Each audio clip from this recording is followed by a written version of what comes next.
52절부터 59절 말씀입니다. 내게 영광을 돌리시는 이는 내 아버지시니.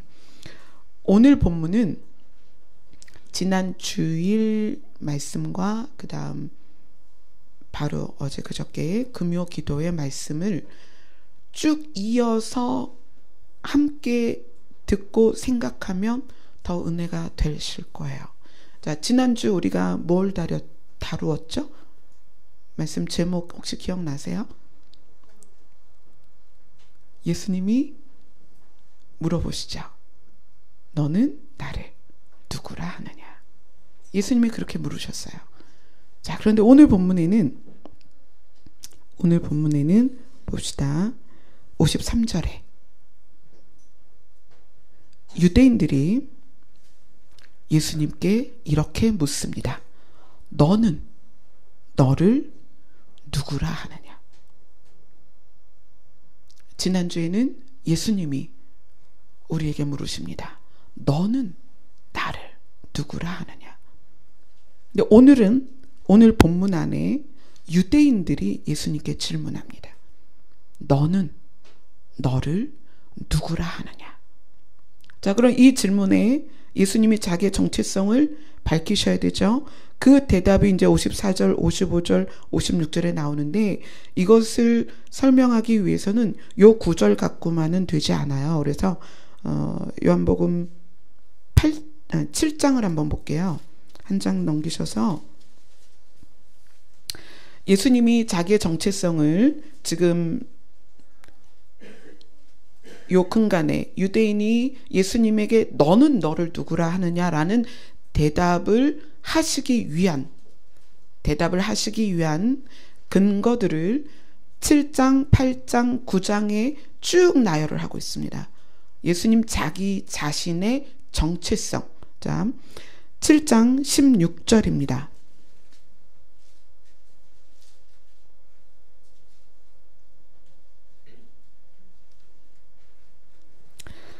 자, 7장 16절부터 19절까지 같이 읽습니다. 시작. 예수께서 대답하여 이르시되 내 교훈은 내 것이 아니요 나를 보내신 이의 것이니라. 사람이 하나님의 뜻을 행하려 하면 이 교훈이 하나님께로부터 왔는지 내가 스스로 말함인지 알리라. 스스로 말하는 자는 자기 영광만 구하되 보내신 이의 영광을 구하는 자는 참되니 그 속에 불의가 없느니라. 모세가 너희에게 율법을 주지 아니하였느냐? 너희 중에 율법을 지키는 자가 없도다. 너희가 어찌하여 나를 죽이려 하느냐? 예, 거기까지요. 예수님께서 자기의 정체성을 뭐라고 말하냐면 내가 지금 너희들에게 가르치는 것은 내 것이 아니고 나를 보내신 이의 것이다.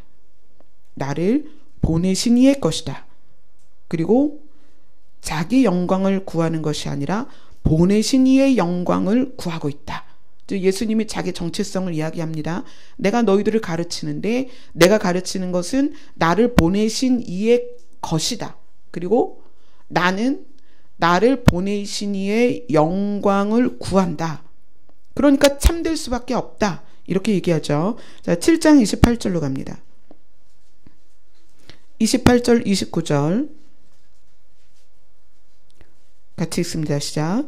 예수께서 성전에서 가르치시며 외쳐 이르시되 너희가 나를 알고 내가 어디서 온 것도 알거니와 내가 스스로 온 것이 아니니라. 나를 보내신 이는 참되시니 너희는 그를 알지 못하나 나는 아노니 이는 내가 그에게서 났고 그가 나를 보내셨습니다. 아멘. 예수님이 여기에서 말씀하시는 자기의 정체성은 뭐냐면 나는 내가 오고 싶어서 온 게 아니라 나를 보내신 이의 뜻 때문에 여기에 왔다. 그런데 나를 보내신 이가 어떤 분이냐면 참되신 분이다. 참되신 분이 나를 여기에 보냈다. 그러면서 나는 그에게서 났고 그가 나를 보내셨다. 예수님이 얼마나 조밀하게 자기의 정체성을 밝히고 있는지 몰라요. 자, 그 다음에 갑니다. 33절입니다. 33절, 34절 같이 읽습니다. 시작.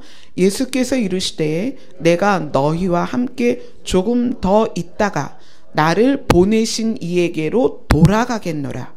너희가 나를 찾아도 만나지 못할 터이요 나 있는 곳에 오지도 못하리라 하시니. 예수님께서 뭐라고 말씀하시냐면 조금만 너랑 같이 있을 거야. 그런데 조금 있다가 무슨 일이 있을 거냐면 나를 보내신 이에게 돌아갈 거야. 하나님께 내가 돌아갈 거야. 그런데 그곳에 가면 너는 이 땅에서는 나를 보지 못할 거고 그 자리까지는 너희는 올 수가 없어. 왜요? 하나님의 보좌 우편이니까. 어느 누구도 그 자리는 갈 수가 없습니다. 나는 그런 존재야. 하나님께로부터 보내심을 받았고 나는 다시 하나님께 돌아갈 거야. 자, 그 다음에 8장으로 넘어갈게요.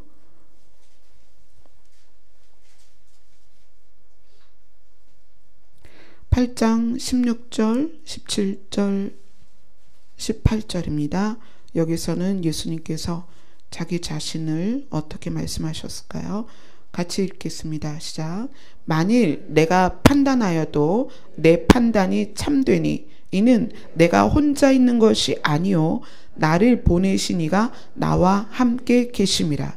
너희 율법에도 두 사람의 증언이 참되다 기록되었으니 내가 나를 위하여 증언한 자가 되고 나를 보내신 아버지도 나를 위하여 증언하시니라. 아까 읽은 부분 중에서 7장 28절에서 뭘 얘기했냐면 하나님은 참되시다 이렇게 얘기를 했어요. 근데 여기에서는 내 판단이 참되다.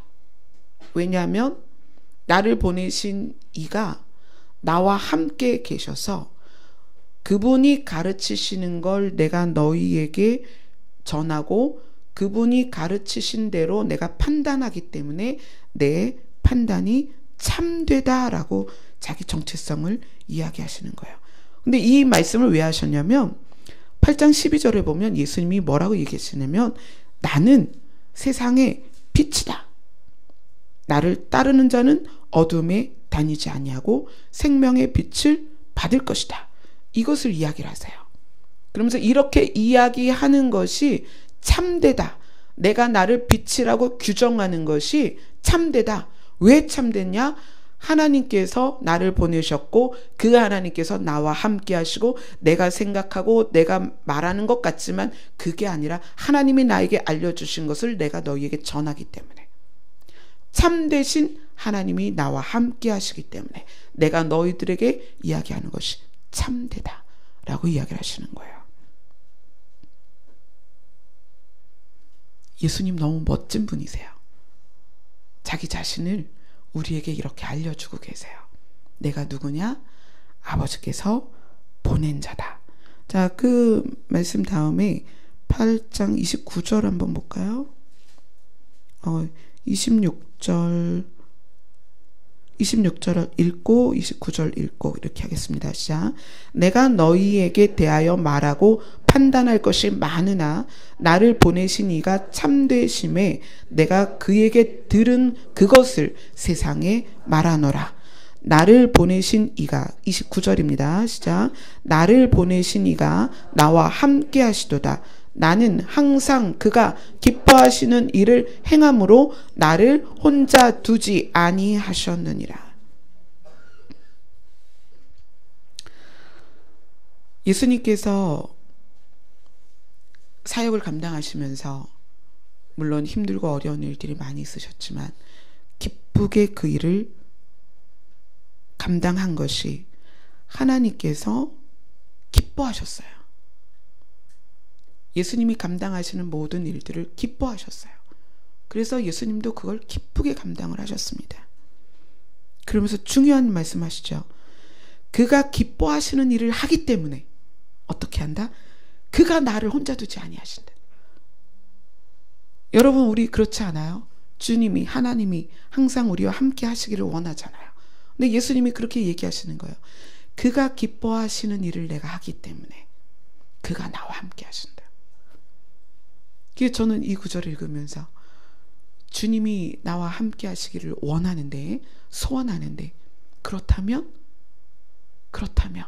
그분이 기뻐하시는 일을 더 해야 되겠다. 내가 그분이 기뻐하시는 일을 할 때마다 그분은 얼마나 더 밀접하게 우리와 함께 하실까, 그런 생각이 들어요. 저는 지금 여러분과 함께 읽은 이 구절들이 얼마나 좋은지 몰라요. 자, 8장 42절. 예수님이 하나님과 동행한다는 걸 이야기하시고 42절을 이야기하십니다. 42절 같이 읽겠습니다. 예수께서 이르시되 하나님이 너희 아버지였으면 너희가 나를 사랑하였으리니 이는 내가 하나님께로부터 나와서 왔음이라. 나는 스스로 온 것이 아니요 아버지께서 나를 보내신 것이라. 여기에서는 우리와 하나님과의 관계를 예수 그리스도의 정체성으로 설명하십니다. 뭐냐면 너희가 하나님을 사랑한다면,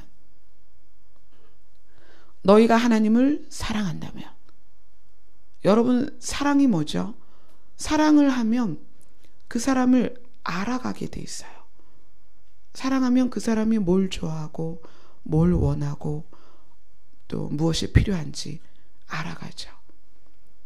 우리가 하나님을 사랑한다면 반드시 깨닫는 게 무엇이냐? 예수 그리스도가 그분의 아들이라는 거예요. 그래서 하나님을 사랑하게 되면 예수님을 사랑할 수밖에 없다. 예수님이 그 얘기를 지금 하시는 거예요. 너희가 하나님을 사랑하고 그분이 너희의 아버지인 걸 알았다면 너희는 나를 사랑할 수밖에 없었을 거야. 그런데 표면적으로는 너희가 하나님의 백성이라고 말하면서 하나님을 너희가 진짜 사랑하지 못하는 거야. 왜냐하면 너희가 나를 알지 못하는 것이니까. 자, 9장에서는 예수님이 자기 정체성을 뭐라고 말씀하셨을까요? 9장에서는 이렇게 얘기하십니다. 3절 4절에 9장 3절 4절 같이 읽겠습니다.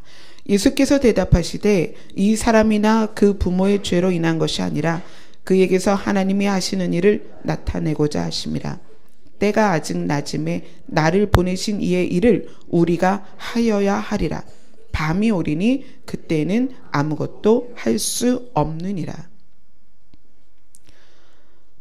나를 보내신 이의 일을, 예수님께서 자기가 받은 사명을 감당해야 되는 것을 말씀하십니다.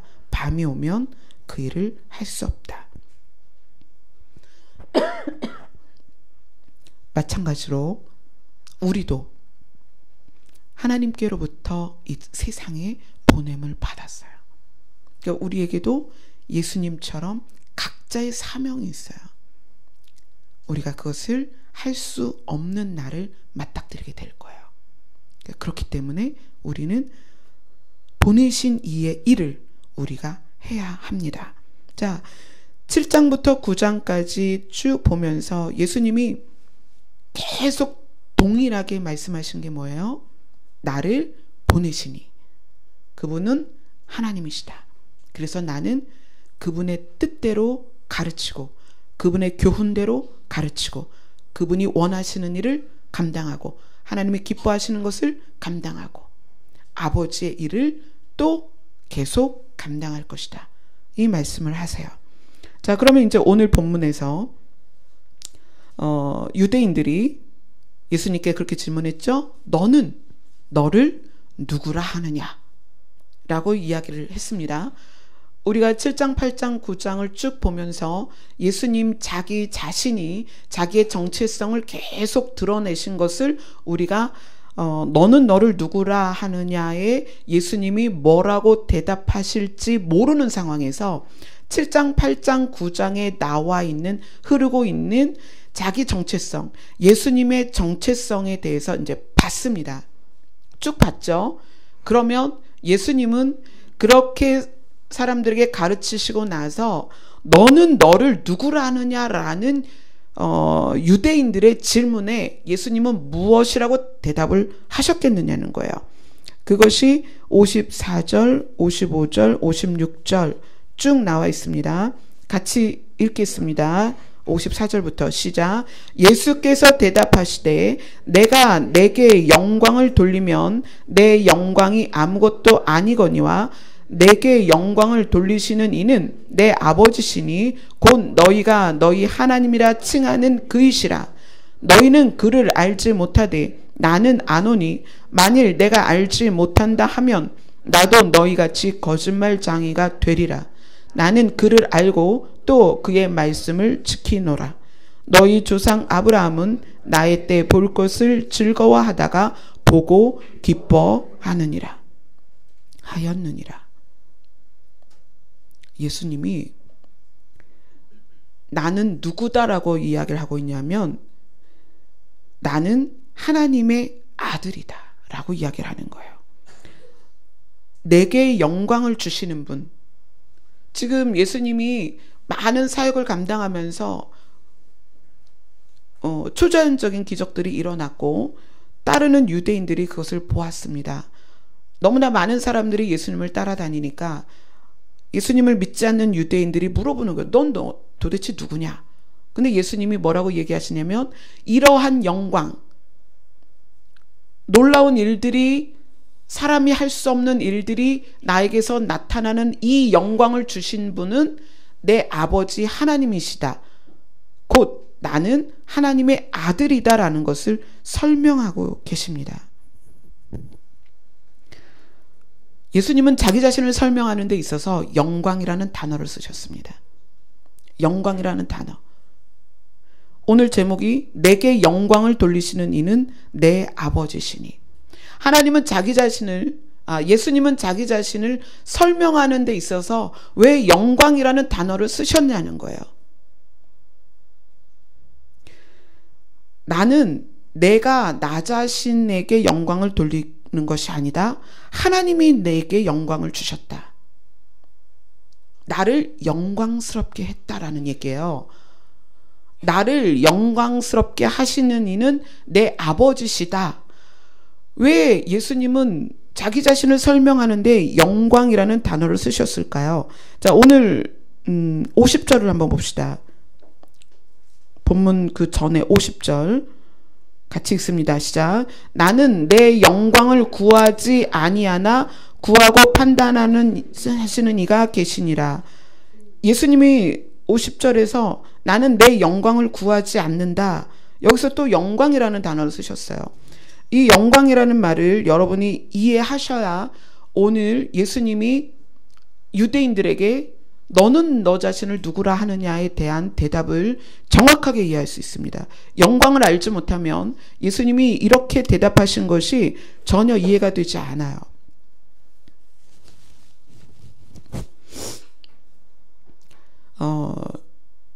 이 영광이라는 단어를 설명하기 위해서 알아야 될 것은 나 자신이 나에게 영광을 돌리는 사람과 하나님이 영광스럽게 하는 사람이 있습니다. 우리 삶 가운데. 그래서 나를 영광스럽게 하는 것. 그건 뭘까요? 나를 영광스럽게 하는 것. 나를 드러내고 높이고. 그거의 결과가 뭔지 아세요? 내가 나를 영광스럽게 하는 것의 결과. 내가 나를 영광스럽게 하는 것의 결과가 교만이에요. 내가 내 노력으로 무엇을 동원하여서든지 나를 높이고 영광스럽게 하고 드러내는 것, 그것이 그렇게 되었을 때의 상태를 교만이라고 하는 거예요. 그래서 넘어짐의 앞잡이, 패망의 선봉, 그렇게 표현하죠. 교만.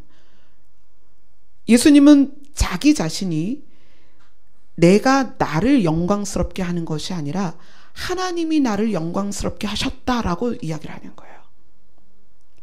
그러니까 영광스러워지는 것은 내가 나 자신을 영광스럽게 하는 부류가 있고 하나님이 나를 영광스럽게 하는 부류가 있다는 거예요. 노력하는 게 다릅니다.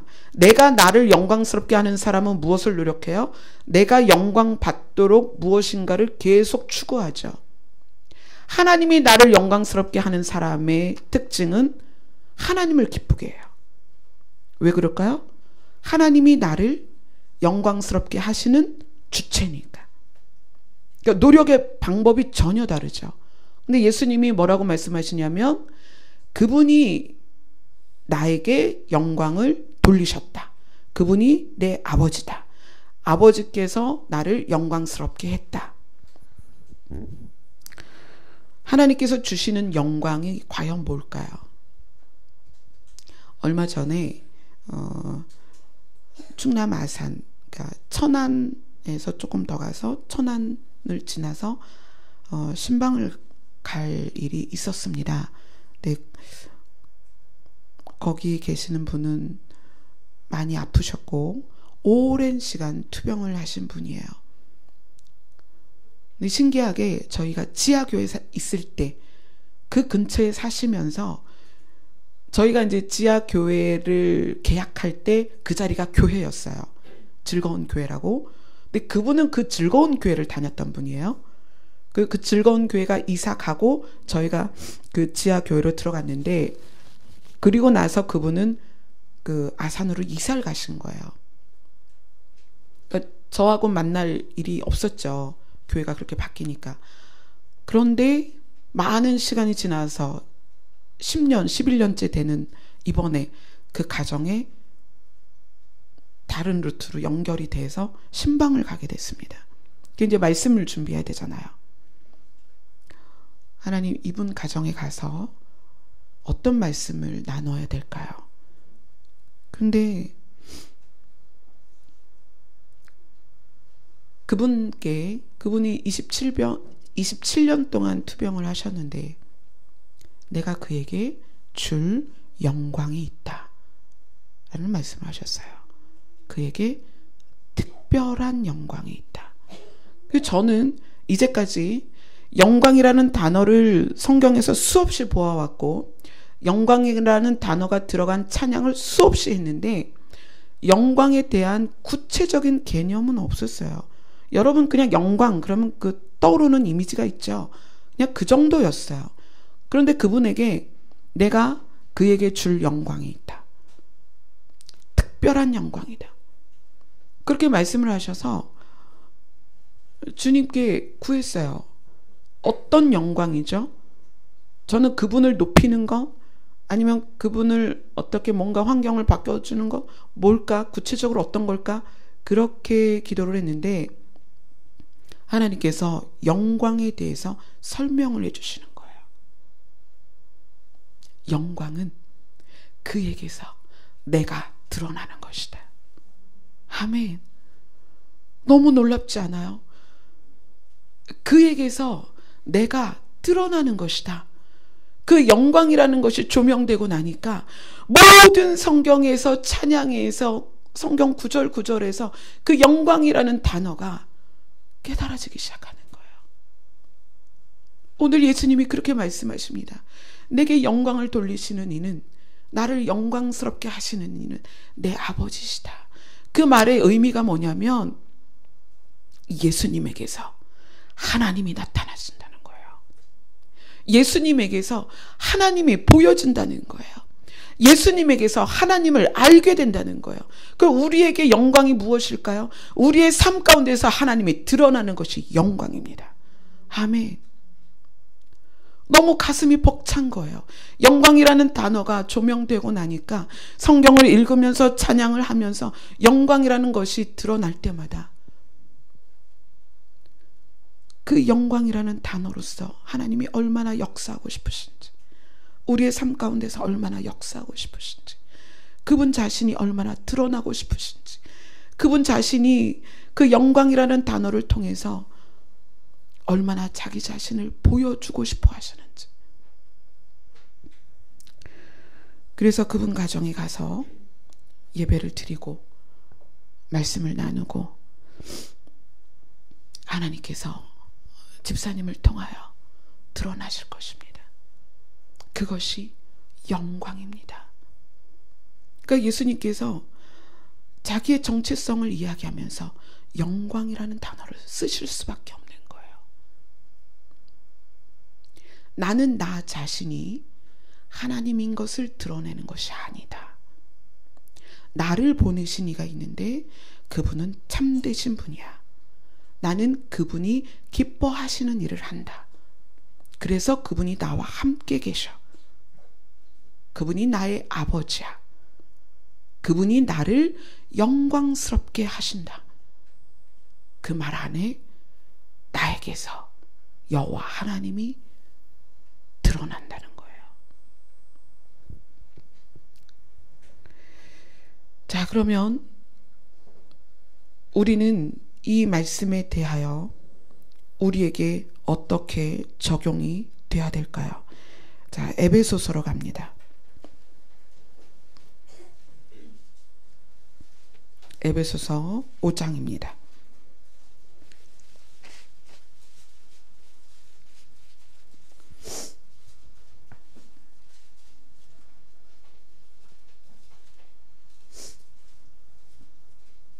에베소서 5장 25절부터 27절까지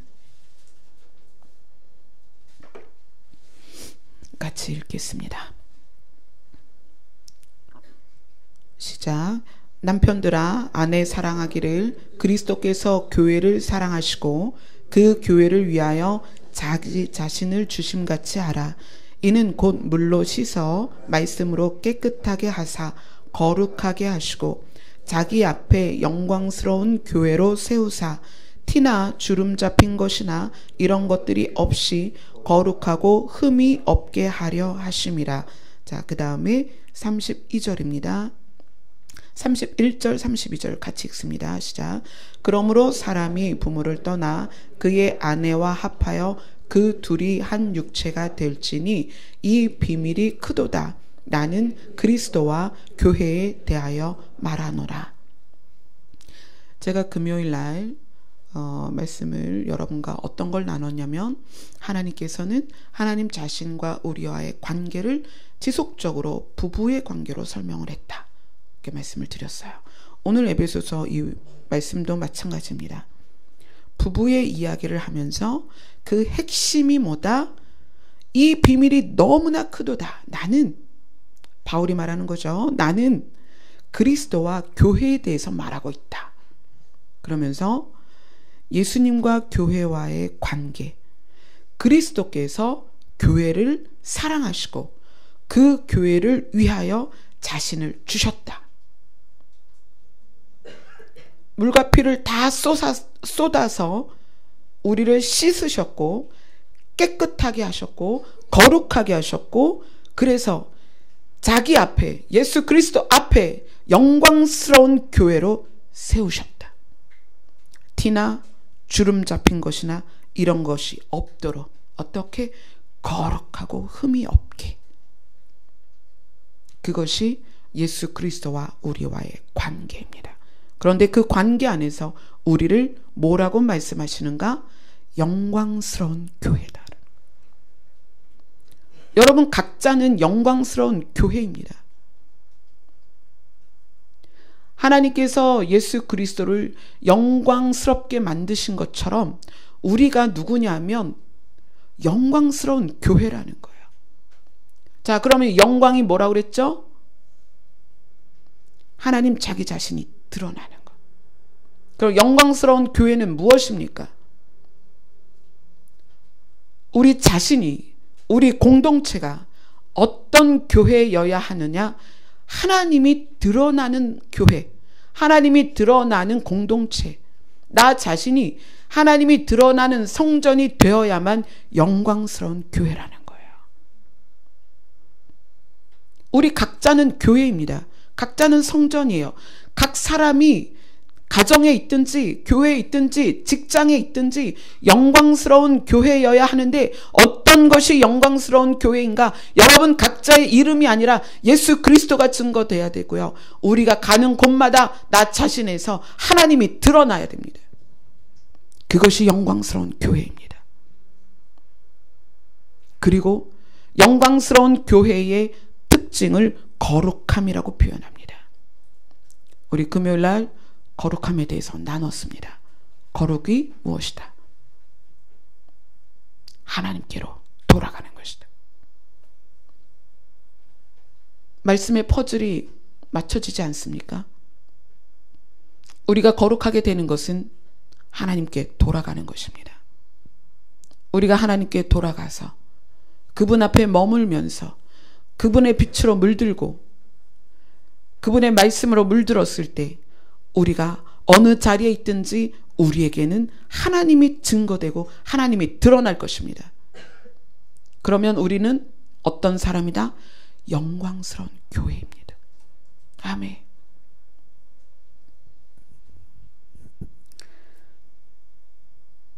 영광이라는 단어가 조명이 되고 거룩이라는 단어가 조명이 되고 나니까